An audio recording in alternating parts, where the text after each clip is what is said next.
আসসালামু আলাইকুম প্রিয় শিক্ষার্থী বন্ধুরা, কেমন আছো সবাই? আজকের ক্লাসে আমরা দেখব অষ্টম শ্রেণীর গণিত বইয়ের 4 নম্বর পৃষ্ঠায় প্রথম 10টি বিজোড় সংখ্যার যে যোগফল নির্ণয় করার যে পদ্ধতিটা, সেটা সাথে আমরা আরেকটি সূত্র শিখব, যে সূত্রের মাধ্যমে তোমরা যে প্যাটার্নের সংখ্যাই থাকুক না কেন সেই প্যাটার্নের সংখ্যাগুলোকে তোমরা যোগফল নির্ণয় করতে শিখবে। শিক্ষার্থী বন্ধুরা, চলো আমরা শুরু করি। শিক্ষার্থী বন্ধুরা, এখানে শুরুতে যেটি বলেছে যে প্রথম 10টি বিজোড় সংখ্যার যোগফল নির্ণয় করতে বলেছে। আমরা প্রথম 10টি বিজোড় সংখ্যা লিখি যদি এভাবে, যে 1, তারপরে কত 3, তারপর কত 5, 7, 9 এবং হচ্ছে কত 11, তাই না? এরপর 13, তারপর এভাবে তোমরা যদি হচ্ছে 10টি বিজোড় সংখ্যা লিখো এবং তোমরা লাস্টে 10 নম্বর যে বিজোড় সংখ্যাটি সেটি হলো 19। তো শিক্ষার্থী বন্ধুরা, তোমরা যদি এটার হচ্ছে একটা মিল খুঁজতে চাও, তাহলে তোমরা একটা মিল খুঁজে পাবে। সেটি হচ্ছে, তোমরা যদি এখানে যোগ বের করতে চাও, যেমন এই দুটোর যোগফল কত হয়, দেখো দুটোর যোগফল হচ্ছে 4। তারপর তোমরা যদি এই তিনটার যোগফল বের করতে চাও, তাহলে দেখো কত হচ্ছে 9, তাই না? একইভাবে তোমরা যদি হচ্ছে এরকম ভাবে এই 4টা সংখ্যার যদি যোগফল বের করো, তাহলে দেখতে পাবে কত 16 হয়। তাহলে শিক্ষার্থী বন্ধুরা, এর সাথে আমরা যদি আরেকটা বিষয় যোগ করি, যে এই যে একটা ছিল, ঠিক আছে, একটা সংখ্যা, সেটা কত 1। তাহলে আমরা এখানে কিছু সাজাতে পারি। কি সাজাতে পারি দেখো, যে এটা হচ্ছে আমাদের 1 এর উপর স্কোয়ার, এটা হচ্ছে 2 এর উপর স্কোয়ার, তাই না? এটা কত 3 এর উপর স্কোয়ার, এটা হচ্ছে 4 স্কোয়ার। এভাবে তোমরা যদি হচ্ছে আমরা দেখতে পাচ্ছি যে প্রথম একটা সংখ্যার যোগফল 1 স্কোয়ার, দুটো সংখ্যার যোগফল 2 স্কোয়ার, তিনটা সংখ্যার যোগফল কত 3 স্কোয়ার, চারটা সংখ্যার যোগফল কত 4 স্কোয়ার, তাই না শিক্ষার্থী বন্ধুরা? তাহলে আমরা খুব সহজে বলতে পারি যে আমাদের এখানে যে 10টি সংখ্যা বলেছিল, ঠিক আছে, এই যে 10টি সংখ্যা, এই 10টি সংখ্যার যোগফল কত হবে 10 স্কোয়ার, তাই না শিক্ষার্থী বন্ধুরা? খুব সহজে কিন্তু এটা করা যায়। তোমাদেরকে শুরুতে যেটি বলেছিলাম আমি, যে আমি তোমাদের একটি সূত্র দেখাবো, যে সূত্রের মাধ্যমে তুমি বিজোড় সংখ্যা হোক, জোড় সংখ্যা হোক, যাই হোক না কেন, প্রতিটা ডিফারেন্স যদি একই রকম হয়, তাহলে তোমরা সেগুলোর যোগফল বের করতে পারবে। অর্থাৎ যে প্যাটার্নের কথা বলা হচ্ছিল, সেই প্যাটার্নটা যদি ঠিক থাকে, ঠিক আছে, তোমরা যদি ঠিকমতো বুঝতে পারো, তাহলে কিন্তু তোমরা খুব ইজিলি সেইটার যোগফল বের করতে পারবে। তো শিক্ষার্থী বন্ধুরা, সূত্রটা হচ্ছে তোমাদের যখন তোমরা ক্লাস 9-এ উঠবে, তখন তোমরা সূত্রটা পাবা। তোমাদের সূত্রটা এখন আমি আর বোঝাতে যাচ্ছি না, জাস্ট তোমরা হচ্ছে সূত্রটা খেয়াল করো। সূত্রটা হচ্ছে n সংখ্যক পদের যোগফল সমান সমান n/2 into 2a plus n-1 into d। তো শিক্ষার্থী বন্ধুরা, এই সিম্পল সূত্রটা তোমাদের ক্লাস 9-এ মুখস্থ করতেই হবে। তোমরা এখন সূত্রটা মুখস্থ করে নাও। তো সূত্র তো শুধু হচ্ছে মুখস্থ করলে হবে না, এখানে যে প্রত্যেকটা বিষয় রয়েছে, মানে এখানে n আছে, a আছে, d আছে, এই জিনিসগুলোকে সেগুলো কিন্তু তোমাদেরকে অবশ্যই জানতে হবে। তাহলে দেখো, এটা কিন্তু খুবই সহজ, খুবই সহজ, খুবই সহজ। n সমান সমান a সমান সমান আর d সমান সমান, ঠিক আছে শিক্ষার্থী বন্ধুরা? তো আমরা একটু এটাকে সিনক্রোনাইজ করে লিখি, সাজিয়ে লিখি। কেন সাজাচ্ছি তোমরা একটু পরে বুঝতে পারবে। প্রথমে আসলে এই লেখা উচিত, তারপর d, তারপরে হচ্ছে n। তাহলে এটা হচ্ছে প্রথম পদ। প্রথম পদ মানে তোমাদেরকে যে প্যাটার্নটা দেওয়া হবে, যে যোগগুলো করতে বলা হবে, সেগুলো সবচেয়ে ছোটটা, ঠিক আছে, সেই সংখ্যাটাই হচ্ছে প্রথম পদ। আবার যদি উল্টাভাবে থাকে, তাহলে মানে প্রথমে যেটা থাকবে, ঠিক আছে, এই সাজানোর জন্য, সেটা বড় থেকে ছোট হতে পারে, ছোট থেকে বড় হতে পারে, কিন্তু প্রথমে যেটা থাকবে সেটাই হচ্ছে এ। এরপর ডি, ডিটা হচ্ছে সাধারণ অন্তর। সাধারণ অন্তর, সাধারণ অন্তরটাকে একটু পরে বোঝাচ্ছি আমি। আর এনটা হচ্ছে পদ সংখ্যা। পদ সংখ্যা।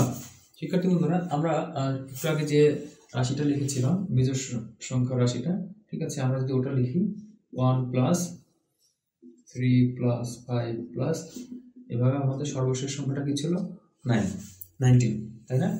এখন আমরা যদি এটার প্রথম পদ তার কত, এখানে আমাদের প্রথম পদ কত, এটা দেখো শিক্ষার্থী বন্ধুরা, আমাদের প্রথম পদ হচ্ছে এখানে 1, এটা হচ্ছে a, সাধারণ অন্তর মানে কি? পার্থক্য।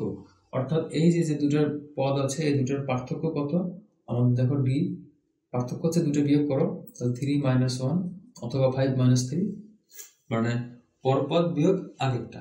ঠিক আছে, তাহলে কিন্তু তোমরা সাধারণ অন্তরটা পেয়ে যাবে। তাহলে সাধারণ অন্তর কত পাচ্ছি আমরা এখানে? 2 পাচ্ছি।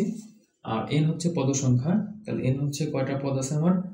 আমরা কিন্তু 10টা বিজোড় সংখ্যা মানে বের করেছি না সমষ্টি, তাহলে n হচ্ছে 10।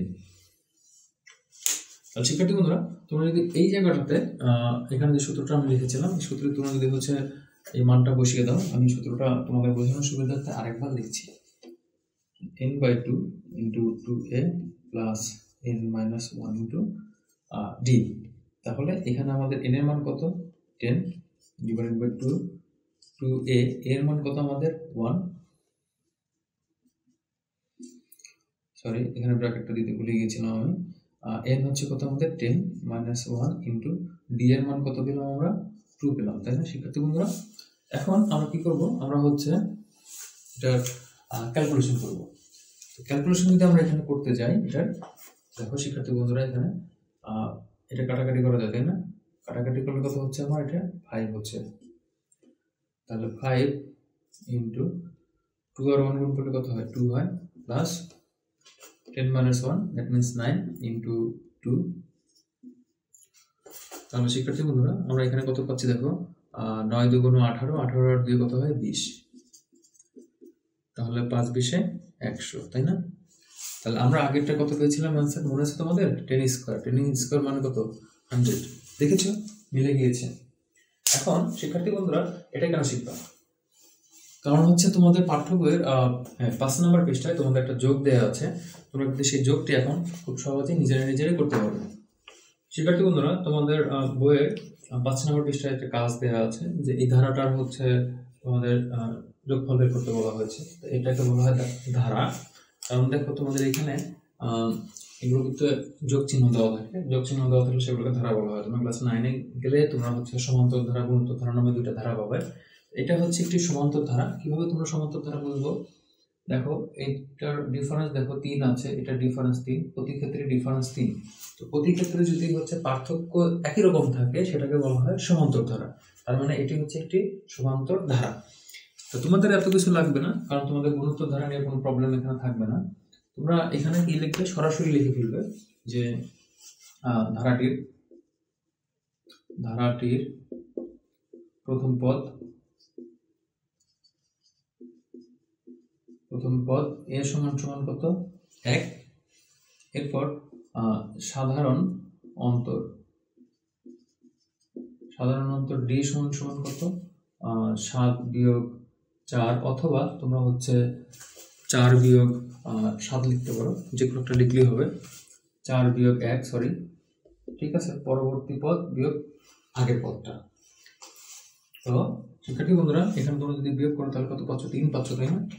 এখন পদ সংখ্যা মানে দেখো এখানে তোমাদের কয়টা পদ দেওয়া আছে? তোমাদের এখানে পদ আছে 1 2 3 4 5 6 7 8 9 10 11টা, তাই না? তাহলে এই 11টা পদ এখানে তোমরা লিখে ফেলবে, যেটা হচ্ছে পদ সংখ্যা 11। তাহলে তোমরা জানো, বা আমরা জানি, লিখবা যে আমরা জানি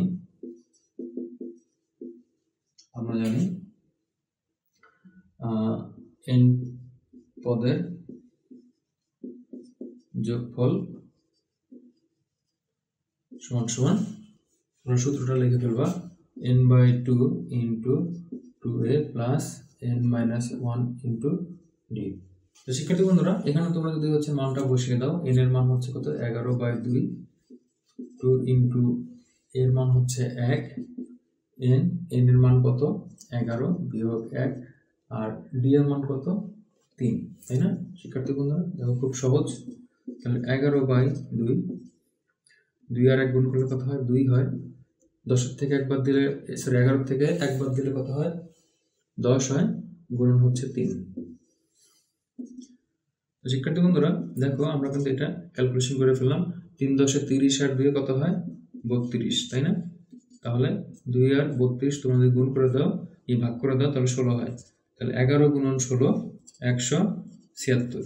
শিক্ষার্থী বন্ধুরা, এটাই কিন্তু হচ্ছে এখানে যে প্রবলেমটা দেওয়া আছে, যে কাজটি দেওয়া আছে, সেই কাজের সমাধান। আশা করি তোমরা এটা বুঝতে পেরেছো। যদি তোমরা ভিডিওটি দেখে উপকৃত হয়ে থাকো তাহলে অবশ্যই তোমার বন্ধুদের কাছে শেয়ার করে দাও, যেন তারা উপকৃত হতে পারে। দেখা হচ্ছে পরের ভিডিওতে তোমাদের প্যাটার্নের যে প্রবলেমগুলো রয়েছে সেই প্রবলেমের সমাধান নিয়ে।